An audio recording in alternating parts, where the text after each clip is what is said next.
Hey, this is Holy Week, the week just before Easter. During this week, the church looks back and remembers the last week of Jesus' life on earth. And today is Holy Monday, so I want to talk to you about what Jesus did on that Monday approximately 2,000 years ago. If we harmonize the Gospels, we find that Jesus' day involves a fig tree, a temple, his own prediction of his crucifixion, and many people rejecting his messianic declaration. So looking at the Gospels, we read that Jesus wakes up in the city of Bethany and starts to walk toward Jerusalem. As he was walking, he saw a fig tree and walked up to it to see if there were any figs to eat for breakfast.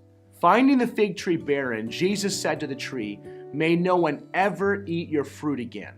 We'll learn tomorrow on Holy Tuesday what happens to that fig tree. We read that after Jesus cursed the fig tree, he made his way to the temple and for the second time drove out people exchanging money and selling animals for sacrifice. After Jesus drove off these people, he famously said, "My temple will be called a house of prayer for all nations, but you have turned it into a den of thieves." Now this ticked many of the religious leaders off, and they began to plan on how they were going to kill Jesus. After all, who was Jesus to tell them what they could or couldn't do? Many other people were amazed at the teachings and works of Jesus, so the religious leaders were also afraid of Jesus' influence, and they were trying to figure out how to secretly take him out.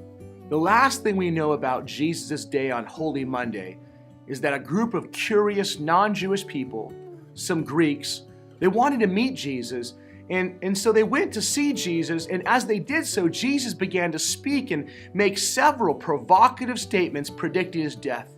In fact, we read this: "Now the time has come for the Son of Man to enter into his glory.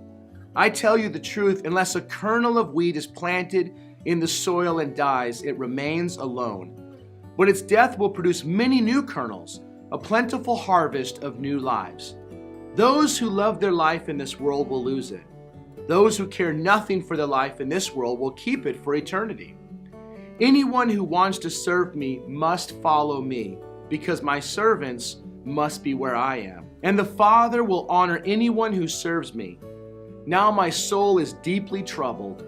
Should I pray, 'Father, save me from this hour?'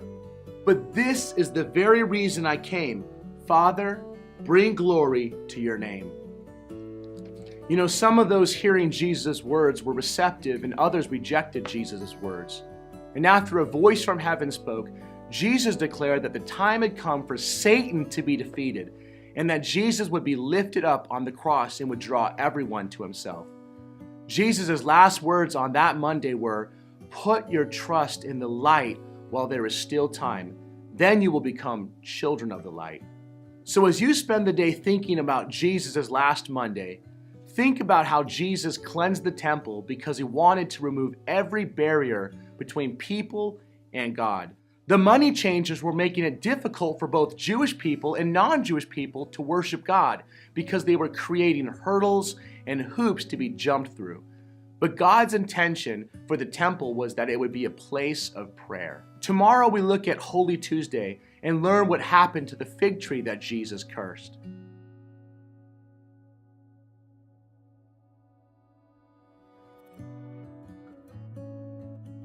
Hey, I'm Luke Garrity, one of the pastors at the Bluff Vineyard, and I want to thank you for watching this video.